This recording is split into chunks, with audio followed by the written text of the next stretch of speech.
PR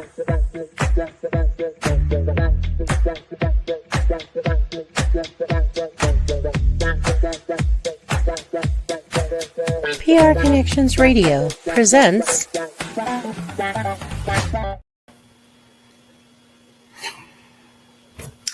Vegas Hockey Up Recap 2024-2025, breaking down every single game of this season, including the playoffs. And for Game 3 between the Minnesota Wild and the Vegas Golden Knights, mid. Let's try to talk about this in a constructive and, try to critique this in a analytical way, okay? But on this episode of Vegas Hockey Up Recap, I'm going to spend about 20 minutes trying to figure out how to say anything more than just mid. Now, when it comes to the Vegas Golden Knights, Minnesota Wild, Game 2 was at T-Mobile Arena. Vegas had lost 5-2. You're going to try to regroup, try to get your bearings, go on to Minnesota. You're on the road for Game 3. And you're hoping for a better outcome, right? You're hoping that you're going to correct the course and get back to what happened in Game 1, where the Vegas Golden Knights picked up the victory against Minnesota. And, I kind of feel like, in a way, this game is like a homage of sorts. Like, anybody who watches Vegas Golden Knights in December and January, you're kind of going to know what I'm talking about here. But this feels like middle of the season Vegas Golden Knights, not Stanley Cup playoffs Vegas Golden Knights. Now, for the pregame notes, there's really no difference. In terms of the starting lineup, look, everybody's here. All right, it's the same 12. It's the same 12 skaters, the same 6 defensemen. The starting goaltender has not changed. Adin Hill still in net, even though we will talk about what happened in the third period involving Adin Hill. But when it comes to this game, it just really feels like, as a fan, as an analyst, as a reporter, as someone who's watching this game, it really seems like there was no big difference between what we saw in Game 2 and what we saw in Game 3. And what I mean by that is that this is a Vegas Golden Knights team that lost 5-2 in Game 2. And what's the score on the top of your title screen? Vegas loses 5-2. Now, let me correct myself, because there is 4 main differences from Game 2 to Game 3. 2 of them are positive, 2 of them are negative. Now, the first positive change compared to Game 2 is the less turnovers in this game. The Vegas Golden Knights had 15 turnovers in Game 2. They only had 8 in Game 3. So you essentially cut the turnovers in half for the Vegas Golden Knights. That is positive. Now, would I personally want to see the turnovers 8 times by the Vegas Golden Knights? No. But considering Game 2 into Game 3, it is a positive remark. We did not see the defense give up 11 turnovers in this game. As a matter of fact, only 3 of those 8 turnovers were from your defensemen. So overall, in this game, the turnovers and the less amount of turnovers is a positive change here with the Vegas Golden Knights, okay? And I will give credit where credit is due. They did pay attention more to the puck. They weren't sloppy with their passing as much as they were in Game 2. And when it came to puck possession, we were not seeing the passes and weren't seeing the transitions be as inefficient as it was in Game 2. So that is positive for the Vegas Golden Knights. The lack of turnovers compared to game 2. The passing was better. And I will say, when it comes to the Vegas Golden Knights, it at least looked like in the first, 20, 25 minutes that they weren't being in neutral as much compared to game 2, where it seemed like they were just flat for the first 40 minutes of the game. So that's the first positive. And the second positive in this game for game 2, compared to game 3, when it comes to your Vegas Golden Knights, it's the fact that this is a Vegas Golden Knights team where the middle six is performing like the top 6, all right? So when it comes to Riley Smith, when it comes to William Karlsson, when it comes to Brandon Saad, Tomas Hertl, Pavel Dorofeyev, they have really stepped up in terms of trying to score for the Vegas Golden Knights. I also appreciate the fact that you had Riley Smith, who scored on a short-handed opportunity while Vegas was trying to be on the penalty kill and kill off a power play for Minnesota. But what was really different between game 2 and game 3 is the fact that you're seeing the veterans of this team and the guys who have been around for a while. They are the ones really trying to establish the tone and trying to help the Vegas Golden Knights win in this series. You saw that Brandon Saad, there was a couple of plays in game 3 where Brandon Saad was really trying to step up. In fact, he's actually been one of the best in-season signings the Vegas Golden Knights have had. He's done really a solid job on that second line. He was doing really well with Hertl and Dorofeyev. So overall, when it comes to the Vegas Golden Knights, yes, you had 2 positives compared to what happened in game 2. You didn't have as many turnovers, and you're trying, the veterans are trying to step up. I mean, Alex Pietrangelo scoring his first goal of the postseason with some help from Noah Hannafin, but even Alex Pietrangelo kind of stepping up and trying to score and get Vegas in this game. So you understand the veteran presence that Vegas has. That's good to see. Now, the 2 negatives that we're going to get into is going to be interesting, and I'm going to try to not be overly negative, but try to be constructive and try to critique these 2 negatives that happened in game 3. And let's try to get into that. Let's do it right now. So when it comes to penalties, it's hockey. All right. Penalties are going to happen. All right. It is a part of the NHL. All right. You're going to take the occasional penalty. Maybe you'll take 2 penalties, but for the least penalized team in the NHL, for an organization I think had less than 200 penalties in the 82-game season that we just had, the Vegas Golden Knights didn't just have 1 penalty to start out the game, but they had 2 back-to-back right within 90 seconds of each other to start out this game. The Vegas Golden Knights having too many men over the ice penalty. Look, I'm not going to sit here and bash the Vegas Golden Knights for this. Yes, you could sometimes have too many men over the ice. It does occasionally happen. Victor Olofsson, he skates off. He has to serve the penalty for Vegas. And then, not even 60 seconds later, Nicholas Hague, he gets a penalty, and he goes to the penalty box.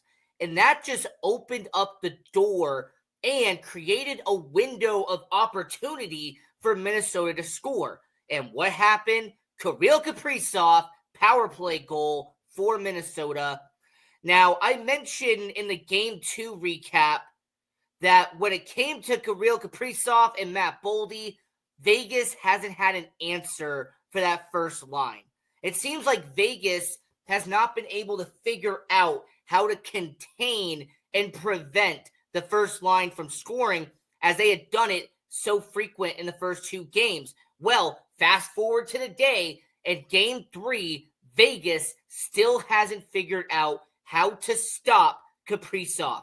They still haven't figured how to stop Boldy. And, a power play goal, yeah, I like bowls, power play goal with Kaprizov, this is a situation where this could have been prevented if Vegas had to have back-to-back penalties in the first 4 minutes of this game. And, then later on, Foligno and Barbashev, they both get 2 minutes.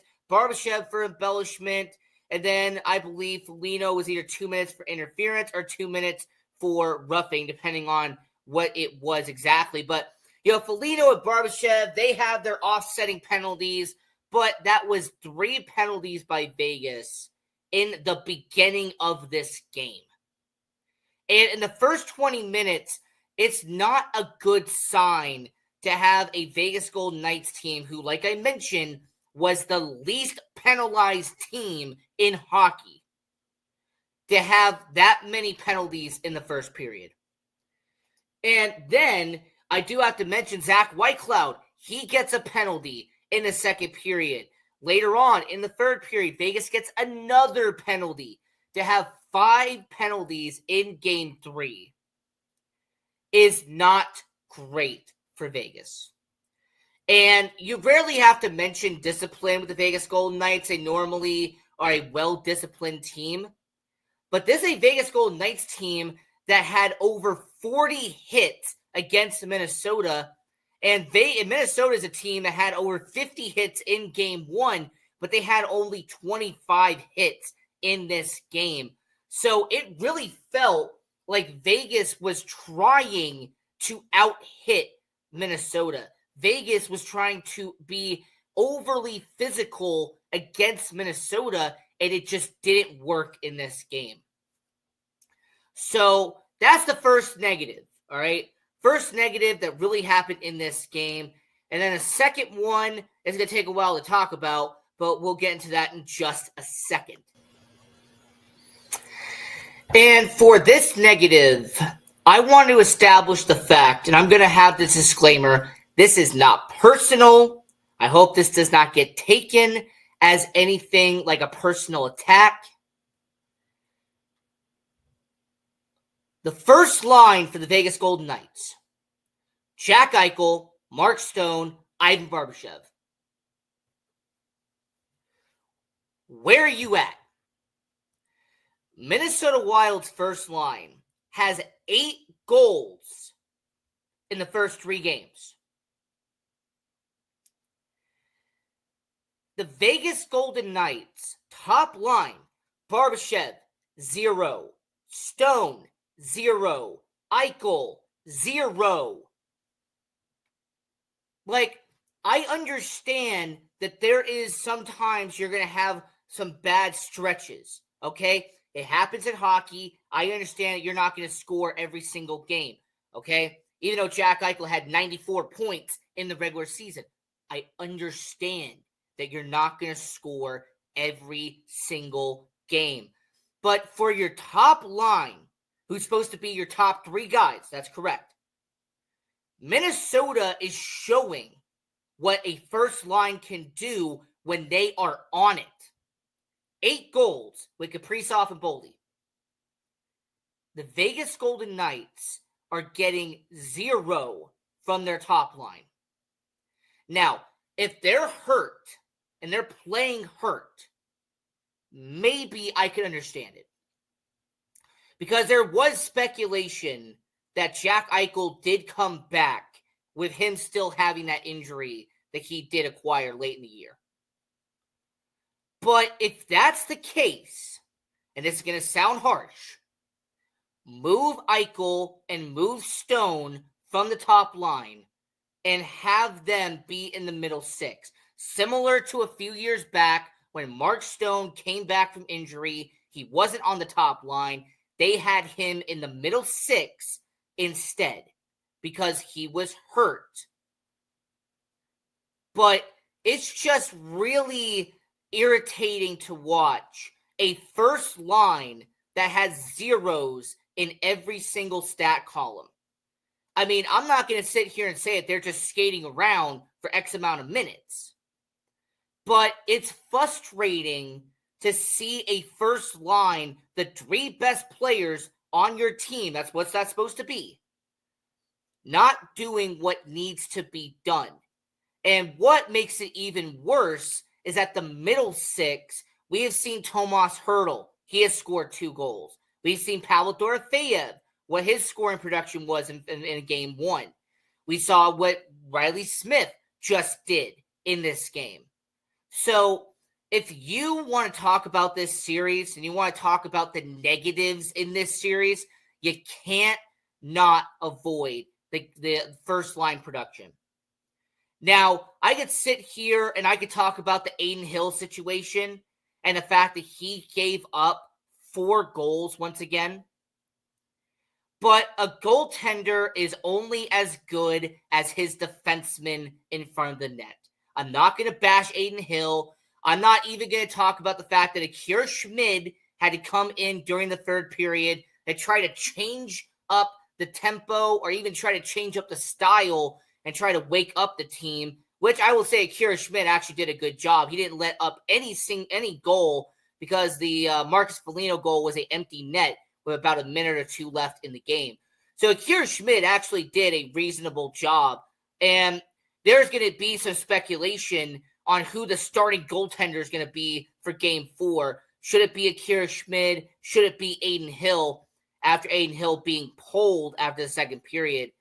But when it comes to Adin Hill, letting up 4 goals in back-to-back games, it's not pretty. It's a very ugly stat that you're going to have on your stat sheet. But I don't blame goaltenders 100% for when they lose, because defensemen have to step up in that situation. When a goaltender loses, you have to look at the offensive side and ask yourself, did the offense have the production? And Vegas so far in the last 2 games hasn't had that production, and you can put a lot of blame on that on the first line between Jack Eichel, Mark Stone, and Ivan Barbashev. So, we're going to continue the playoff series. We're going to talk about the playoffs here on Vegas Hockey Hub. We're going to do this for the recap show. But the title of this video is really how the Vegas Golden Knights are playing. Mid. And if you're a fan, I understand your frustration. If you're a fan, you have to sit back and ask yourself, what needs to be done? What needs to be fixed for Vegas? How has Vegas gone from that game 1 energetic, electrifying T-Mobile Arena to where you are now? Why did this happen? Who's causing this recent stretch of the last 2 games with the Vegas Golden Knights? When's it going to be fixed? Where's Vegas's production going to come from? There's so many questions if you're a fan.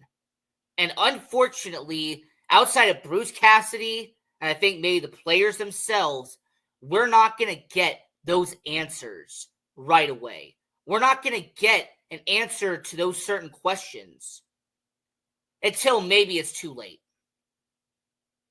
So the Vegas Golden Knights being down 2-1 in this series, I need to remind you, by the way, what happened last year when the Vegas Golden Knights were down in the series against the Dallas Stars.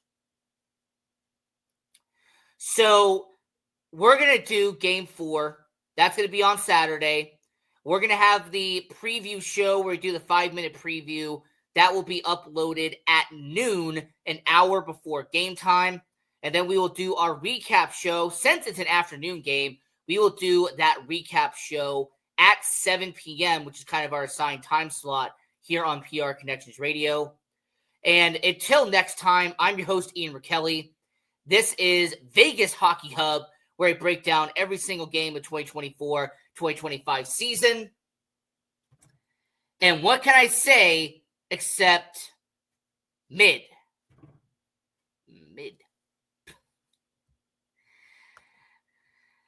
Go Knights, go. PR Connections Radio thanks you for watching this podcast. Check out more episodes of this show and our others at prconnectionsradio.com.